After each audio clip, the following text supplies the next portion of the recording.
Hello, everyone, and welcome to episode number 7 of the Fourplay Gaming Podcast. I'm here with Co-Reed. I'm here with Dirt Lord. I'm here with Garbo. And I'm here with Griffin. And we are bringing you all the beautiful, great, good gaming news of the past 2 weeks, or at least the things that we find interesting. And we're going to start off here with a very interesting thing that I just absolutely had to drop in here. Warcraft and StarCraft devs' upcoming RTS game Stormgate manages to raise 1,875% of its Kickstarter goal with over 1.8 million in the bank. So an upcoming RTS game from Warcraft and StarCraft veterans has managed to gain 1,875% of its original Kickstarter goal with just over 2 weeks left to go on its campaign. Last month, we reported that Stormgate had smashed its $100,000 Kickstarter goal by more than 600% in less than 25 hours. Now, 41 days later, it seems real-time strategy fans just can't wait to play this, as they've raised a further 735,000 plus for the game in a little over a month. If you did want to join in, there's still another 16 days before Stormgate's Kickstarter campaign ends on February the 1st of 2024.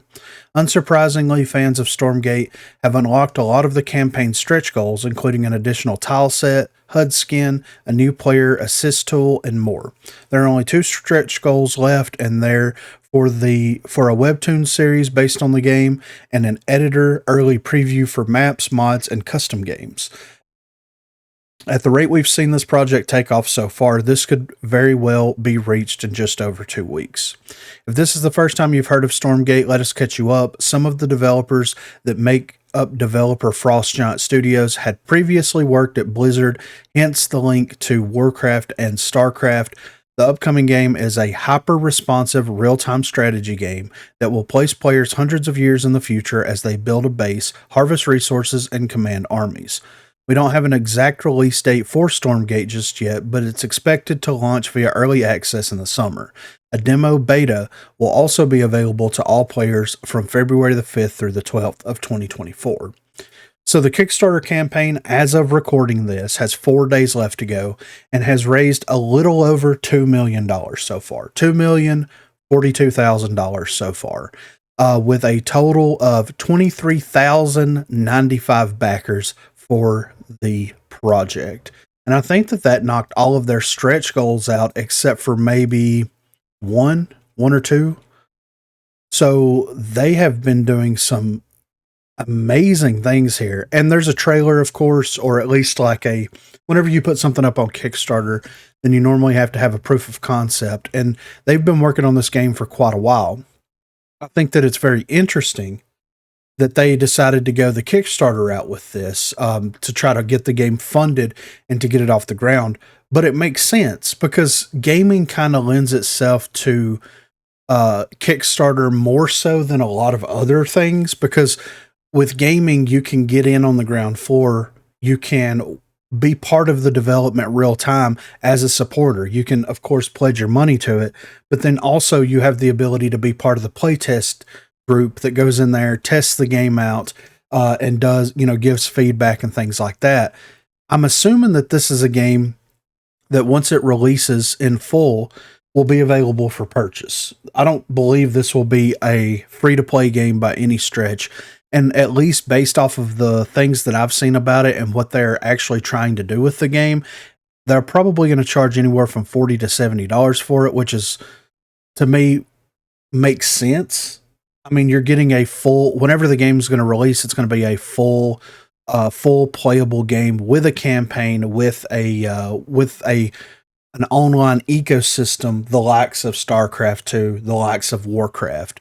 And they're also doing something here with their latency. So Snowplay is capable of rendering more than 1,000 units in a game without sacrificing smooth and responsive gameplay. It also powers our rollback technology to improve the quality of online play. So they're basically using the same thing that fighting games use for their rollback servers for competitive fighting games in a real-time strategy game, which makes sense because every click matters. Every move matters. Everything that you do in that game matters, and it could be the thing that causes you to lose the game. So, what do you guys, we're going to start with Corey here. What do you think about ex-devs from Warcraft and StarCraft working on a brand new original RTS IP? I spent a large amount of my childhood playing StarCraft 1 and Warcraft 3, and I would say Warcraft 3 is in my top 5 games of all time. I'm a huge RTS fan, and I think that this is a great thing. What I've seen of it, it looks really good. Gameplay wise, it looks pretty well on par with the other things. And the fact that they went Kickstarter, I think, was great. Because when you have a name in the gaming industry and you've put out great products before, people know that you're going to put out something like that again. They're willing to pay for it. That's absolutely. And that's the thing too. It's like, just by this article alone, I was like, I did some Warcraft and StarCraft a little bit back in the day, and this has me interested. And that shows the power. You know what I'm saying? Imagine you see something that's like ex-Rogue company developers working on a new third-person shooter. Are you going to give any money to their Kickstarter? No. Exactly. Right. I'm not. Yeah. So it's like a tried and true, these guys come from Blizzard. They poured their heart and soul into basically what got Blizzard off the ground, which was real-time strategy games. So, yeah. Garbo, have you ever played any of the Warcraft or StarCraft RTS games? Unfortunately, not. Would you be interested in trying out Stormgate here? If I don't think it'll be made available for consoles, but like, let's say that you get a PC or something, would you be interested in checking out an RTS experience? I need to check out these other games first because I haven't even played any of them or even seen gameplay of these other games. So I have no actual what they would be trying to like model off of. You've never played an RTS game before? Halo Wars. It's where you drag and yes, drop. I play like Lord of the Strategy. Rings Real-time stuff. strategy, yeah. I played real-time strategy. Yes, I've done like Lord of the Rings, Middle Earth. I've done Halo Wars. Yeah, I've done those, but that's it. Yeah, those were easily Those are the only accessible to two. console RTSs, which I think StarCraft 1 was on like PlayStation or something, wasn't it? Yeah, I think it was on PlayStation and maybe N64. I know it was a limited release So because I'd never actually seen a copy. Is that the same concept though? Yes. Is that the same It's- concept where you're building up your armies, you're placing your stuff wherever you want to place them, you build walls. like a town, you build a bunch of Yeah, armies, okay. and you go and fight other armies. Then Yeah, I would have to see the gameplay of it and see if it interests me. But yeah, I do like some real-time strategy. games. Yeah, So, But I liked those, so I try those. Sorry, didn't mean to. Oh, no, you're fine. You're fine. So me and Dirt did a little, we used to mess around with StarCraft 2 back in the day a little bit, get on there. We were, we got a friend that was like number 8 in the world at one point, and he tried to teach us and like without teaching us, but tried to teach us without teaching us kind of thing. So based off of like our previous experience and your previous experience playing like StarCraft, things like that, what do you think about this?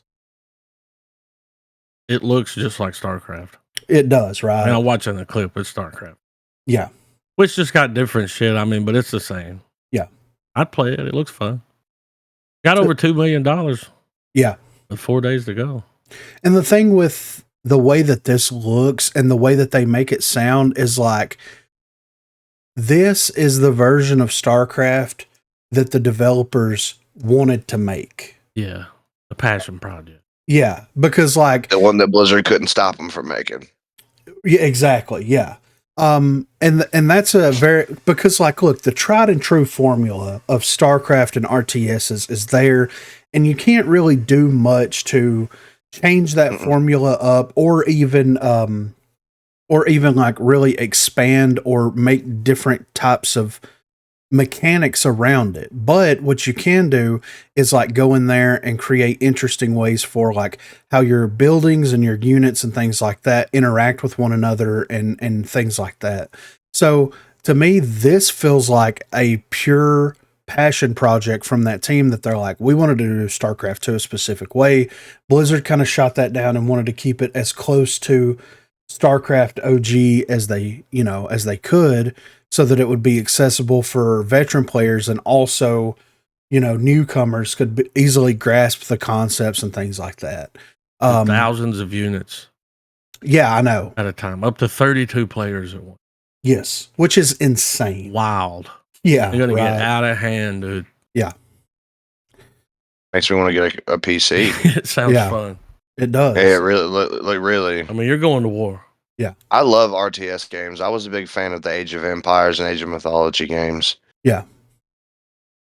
And it looks, dude, they're putting everything in there. They're putting all the tool sets that that StarCraft did have, but they're also like adding that rollback code, adding in rejoinability to matches, adding all of that kind of stuff into it, just expands on that much more. Because like, I think it wasn't League of Legends, but it was Dota, originally started out as like a custom game inside of StarCraft, and that got so popular, Blizzard tried to, get the people that made that to be part of Blizzard, and they said, no, we're good. And that's when Dota kind of came around. And then they did Heroes of the Storm as their version of the MOBA or whatever. So it's interesting if they're going to give you a tool set to be able to do that, like how expansive is this tool set going to be? And if they're going to open it up to where anybody can have access, because they're making it an Unreal Engine. So theoretically, it's basically going to be like the Fortnite Unreal experience from an RTS perspective. So you could see some insane things come from this. And with this company being smaller than Blizzard and a little bit more humble than Blizzard, if people make interesting things within it, they may actually try to bring them onto the development team, Stranger things have happened. So people that like to get out there and mod and like work on, RTS things, create custom things inside of RTSs, this might be the route to go. The only way Blizzard's going to acknowledge you is if you have millions of people that are logging in to play that. But someone like this may be a little bit more, And I like the idea. It's in the future, but it seems like the Zerg is like devils or demons, because they're demons called instead of yeah. And then the Protoss, I mean, who knows what that version. And dude, they could add more factions in the future that you could play with. It could be more than just 3 different factions. They could over time just continue to add different factions, different ways of playing, things like that. So I thought was something that was missing from StarCraft 2. Yes, yeah. You figure in an expansive universe, they'd have found some other fucking race to play with. Yeah, exactly. And I think that's one of those things too. It's like, well, we've got our 3 main races here. Why would we want to bring in another race? And it's like, bro, like you've got the 3 races that are going to play. They're going to have different units to a degree. A lot of the same units are going to come over, but why not introduce another alien faction, or why not introduce another human faction? That was the thing about that, is that even though every race had different units, they all had they had comparable units, They all had like low level units. Whatever the Terran would build, Zerg would have an equivalent that you could fight them with. Exactly. It's all about scouting, dude. It's all about that early game scout. That might have been their issue, is they were so worried on making like a good competitive game, because they have a lot of competitive gameplay, especially in like the Asia, Yes, yeah. And I think adding a 4th race would probably fucked with their balancing issues. But I mean, it's a huge miss when you're coming out with a second game to just leave it exactly how it was. Exactly, right. So yeah, this looks awesome, and congratulations on the company for Frost Giant Studios for being able to launch a successful Kickstarter. I mean, they came in with a smaller goal, to be fair, $100,000, probably just enough to tide them over until they're able to release the game. Them making 2 million and then using the Kickstarter as like, what do the fans want? What kind of goals do the fans want to see out of us? Do they want a more elaborate campaign? Do they even want a campaign? Like, what are we going to do? And that's a great way for them to tackle that. And hats off to them for leading a successful Kickstarter campaign and also just being fully transparent with the Kickstarter campaign in the process, being like, look, this is what we're trying to do. What do the fans of RTS want? What a great way to kind of cover your ass, though, too, when you think about it. Because, like, if they listen to the fans and do everything that's asked of them and it ends up being a shit game, they can go, you asked for it. Yeah, right. Yeah. You paid for it. You asked for it. Yeah. But it does look good. And it's running like it's very fluid, you know?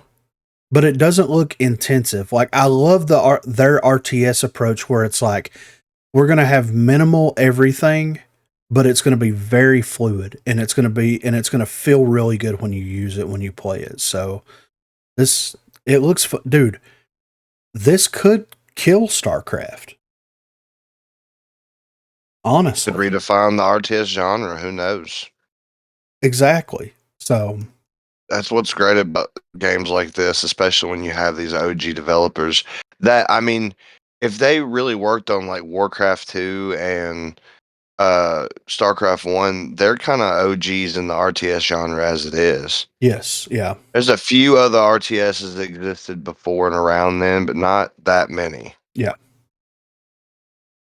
They definitely have their design principles down, and they also have, I'm sure that after working on these games for as long as they have, and like just putting things aside, testing things out while developing, you know, the various Warcraft and StarCraft games, they probably have a really, really good idea of like, okay, this is what's going to feel good. This is what's going to work. This isn't going to work. And they would have the ability to get in there, hammer it out, and make it work. Yep. So this is going to be on the top of my list of games to buy when I do get a PC. StarCraft 2 was 14 years ago. Holy damn! Still not working on a third one because the game's still going. I mean, it does everything they want it to do. So it sounds like the team kind of got tired of waiting. Yeah. What was the time between StarCraft and StarCraft 2? 2 came out 2010. So StarCraft 1 was like late 90s. Yeah, 1998. Yeah. Yeah. So it was a while still. Brood War. Yeah. That was PC, but there was a StarCraft for 64. Yeah, because I remember seeing one for PS1 as well. Because they did a small run of Diablo for PS1 as well. Yeah. So yeah, this is interesting. I may have to check this out. And looking at the Kickstarter here, I mean, you can do a get the Founders Pack. You get into the game before early access. During the preview week period, includes 1 Vanguard hero, the Vanguard Chapter 1 campaign content, Army Ascent cosmetic, and Founders Discord role. $25. I mean, you get a copy of the game. Yeah. I mean, all right. Yeah. That's yeah. Come on. Yeah. Yeah. I mean, that's ridiculous. I mean, I bought the expansion. I still have the physical. Yeah, right. The StarCraft 2 and the expansion. Yeah. Black Friday, baby. Yeah. I remember. But yeah, I'm excited to see where this goes. And, you know, nobody's really developed any notable RTSs within the past 10 years. I mean, there's been some, but not any that's like, bro, you guys have got to play this. You know, this is next level. This is fun. It feels good, because everybody easily gets compared to StarCraft, which makes sense because it is kind of the king of the RTS, but like these guys are embracing that. Oh, you want to compare us to StarCraft? Well, we're going to make it in the future, and we're going to have like your Space Marine faction. We're going to have our, you know, alien faction. And then we're also going to throw a curveball at you and have more of a demon kind of faction. But here's one thing that they could. Oh, go ahead. To me, that sounds like they just mixed it with Warcraft, because Warcraft had demons, but they were from another planet. Right. And I was like, all right. Here's one thing that I think would be interesting. So the idea of StarCraft is paper, rock, scissors, right? Yeah. You like if you play as Zerg, then you want to get resources very quickly, expand really quickly. You want to get a lot of the Zerglings. You want to be able to like rush bases really, really quickly. The Terran was more the middle ground. They could do an early game assault or late game assault. And then the Protoss was really weak at the early game, but able to defend themselves. But they were super strong late game. Who's to say that they don't have units in different types of buildings and research labs and things like that that allow you to pick a faction and play any faction in any three of those ways? Yeah. I mean, that would be kind of breaking the mold. You could do, let's say we're going to use how you want to play it. Yeah, I'm going to use StarCraft terms here, but let's say that you pick Protoss, but you wanted to do an early game rush as Protoss. You could do that. You had to get the right units, make the right buildings and all that kind of stuff and build that good early game Protoss rush build. Whereas you could do the same thing with the Terran and also with the Zerg. But if you wanted to play Zerg late game heavy, then you would have the option to do something like that. That would be something that would shake things up and create interesting matches to watch, because you would give each different faction 3 different play styles and possibly more, because you could mix early and late game and just sacrifice your mid game out at that point, you know? So now they can put all the teams in. Yeah. The same game instead of just having 3. Yeah. I mean, 32 or 4. 32 players, 16 versus 16. That's a lot. Yeah. That's insane, you know? I think Warcraft 3 was like 4v4 or something. It was the most you could get. Yeah. Just imagine those tournaments. I mean, you have the 32 best players and you just draw numbers out of a hat to see what team you're on. Like, that would be fun to watch, right? I looked online and it said they still get about $35K to $50K a day. That sounds right. 2. Wow. It's funny because when you said, it just made me think, because I played so much of it. You're like, if you wanted to do an early rush with Protoss, you could, in that game. But like, if you try to do an early rush with Protoss, I could just see 3 of the base like units just trying to attack a wall. Yeah, right. I mean, you get like 15 Zerglings, like 3 of those little Protoss dudes. Yeah, it's like, bro, what are we? The Zealots running around? Yeah, the Zealots. Fuck with their money. Yeah, they cost a lot more, but they were fucking tough though. Yeah. But yeah, I'm definitely going to be checking this out whenever they release this in full. For sure. You can wishlist it now on Steam, like I said, as of recording this. So when this actually releases into the world, the Kickstarter campaign will be over. But be sure to let us know what you guys think about RTSs in general and also Stormgate in the comments down below. I'm interested to see what people think about it.